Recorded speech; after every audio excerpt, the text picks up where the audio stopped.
ఎట్లా ఉందంటే దొంగతనం చేసిన దొంగనే జనంలో పడి దొంగ దొంగ అని బిగ్గరగా వచ్చిందట. ఇవాళ రేవంత్ రెడ్డి తీరు కూడా అట్లా ఉంది. రుణమాఫీకి ఎగనామం పెట్టిండు, పైగా రుణమాఫీ చేసినట్టు పోజులు కొడుతున్నాడు. ఇప్పుడు నువ్వు పాక్షికంగా చేసినా అంటే తప్పకుండా ఒప్పుకుంటాం, పూర్తిగా చేసినా అంటే మేము ఒప్పుకోవడానికి సిద్ధంగా లేము. నువ్వు ఆగస్టు 15లోగా రుణమాఫీ మొత్తం చేసి తీరుతా అని దేవుళ్ళ మీద ఒట్లు పెట్టినావు, కానీ చేసింది ఏంది? పాక్షికంగా మాత్రమే చేసినావు. నేను పాక్షికంగా చేసిన తప్పయింది అని క్షమాపణ అడుగు, లేదు నీకు నిజాయితీ ఉంటే రాజీనామా చేయి. కానీ మొత్తం చేసిన అని చెప్పి నువ్వు నోరు బిగ్గరగా చేసుకున్నంత మాత్రాన, బూతులు మాట్లాడినంత మాత్రాన ప్రజలు క్షమించరు, బీఆర్ఎస్ పార్టీ నిన్ను వదిలిపెట్టదు. మీ రుణమాఫీ కథ ఎట్లుందంటే వెనకడికేవడో పంచపాండవులు అంటే మంచం కోళ్ళ వలె ముచ్చటగా ముగ్గురు అని చెప్పి 2 ఏళ్ళు చూపించిందట. గట్లున్నది కాంగ్రెస్ రుణమాఫీ కథ. అసెంబ్లీ ఎన్నికల సమయంలో డిసెంబర్ 9వ తేదీనే సోనియా గాంధీ గారి జన్మదినం రోజు రాష్ట్రంలో 2 లక్షల రుణమాఫీని మొదటి సంతకంతో చేస్తామని ఆ రోజు అసెంబ్లీ ఎన్నికలప్పుడు ఉదరగొట్టిండ్రు. ఆ రోజు చెప్పిందేమో 40,000 కోట్ల రూపాయలు, డిసెంబర్ 9 అని మాట తప్పిండు.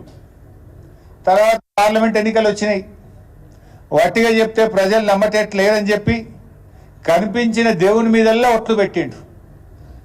ఏ ఊరికి పోతే ఆ దేవుడి మీద ఒట్టు పెట్టి ఆ రోజు 31,000 కోట్లు అని చెప్పిండు. 15 ఆగస్టు కల్లా రాష్ట్రంలో రైతులు అందరినీ రుణ విముక్తుల్ని చేస్తా, ఈ రాష్ట్రంలో అప్పులకు రైతులకు ఉండనే ఉండవు,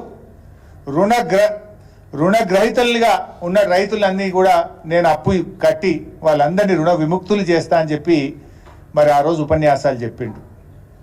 బడ్జెట్లో చూస్తే 26,000 కోట్లు పెట్టిండ్రు. అసెంబ్లీలో నేను అడిగిన, ఆ రోజు బడ్జెట్ మీద నేను మాట్లాడేటప్పుడు మీరు ముందేమో మేనిఫెస్టోలో ఎలక్షన్ టైంలో 40,000 కోట్లు అన్నారు, క్యాబినెట్ మీటింగ్ పెట్టి 31,000 కోట్లు అని చెప్పారు, బడ్జెట్లోనేమో 26,000 కోట్లే పెట్టినరు. మరి ఎవరికి ఎగబెడతారు? 26,000 కోట్లు ఏ రకంగా సరిపోతాయి అని చెప్పి ఆ రోజు అసెంబ్లీలో గట్టిగా నిలదీసినాం. రైతు రుణమాఫీ మీద, రైతు భరోసా మీద అసెంబ్లీలో చర్చ పెట్టాలని చెప్పి పట్టుబట్టాం. కానీ ప్రభుత్వం శాసనసభను వాయిదా వేసుకొని ముఖం చాటేసి చర్చ పెట్టకుండానే అసెంబ్లీలో పారిపోయింది, చేతులెత్తింది కాంగ్రెస్ ప్రభుత్వం.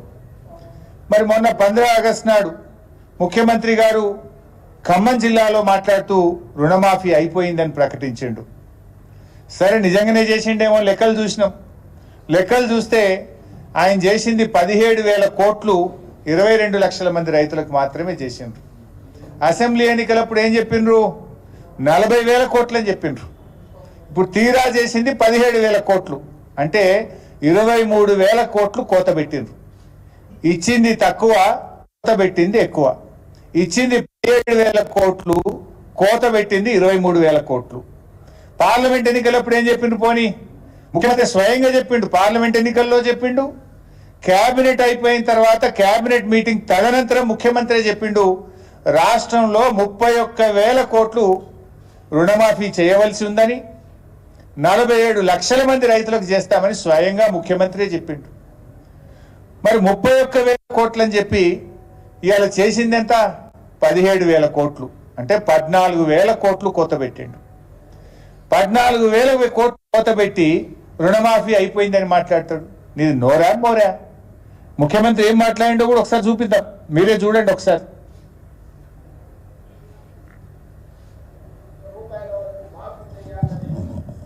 మా మంత్రివర్గంలో మేము నిర్ణయం తీసుకున్నాము, ఈ రుణాలు మాఫీ చేయడానికి దాదాపుగా 31,000 కోట్ల రూపాయలు అవసరం అవుతున్నది. జూలై 19 మొదలు పెడితే ఇవాళ 15 ఆగస్టు, సరిగ్గా 20